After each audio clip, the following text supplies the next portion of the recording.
ไอเสื้อฟ้าเฮ็ดลกไก่ใช้เวลาเพียง30นาทีนี่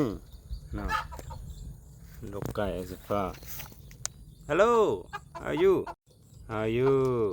ไม่เฮาหาอยู่อืมไปดีไปดีไปดีเออไก่ลาดไก่แจ้นะไก่สิ้นด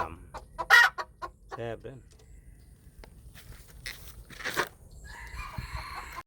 ลกไก่นี่สบายเนาะสามารถเคลื่อนที่ได้อุ้มไปไว้ใส่ก็ได้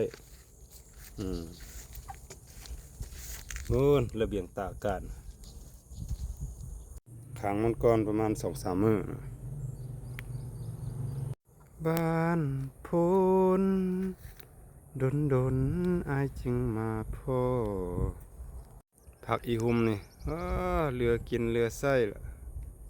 ผักแคนก็เช่นกันนะจังน้อยมักถั่วแฮนี่ก็เรือกินเรือไส้ผักลิ้นไม้ก็เช่นกันผักติ้วนี่เก็บใส่แกงฝาตลอดผักคือหมากโอนตินนี่เรือกินเรือไส้ผักบ้านก็เช่นกันผักมะกอกนี่เนาะใส่ส้มปลาก็แซ่บ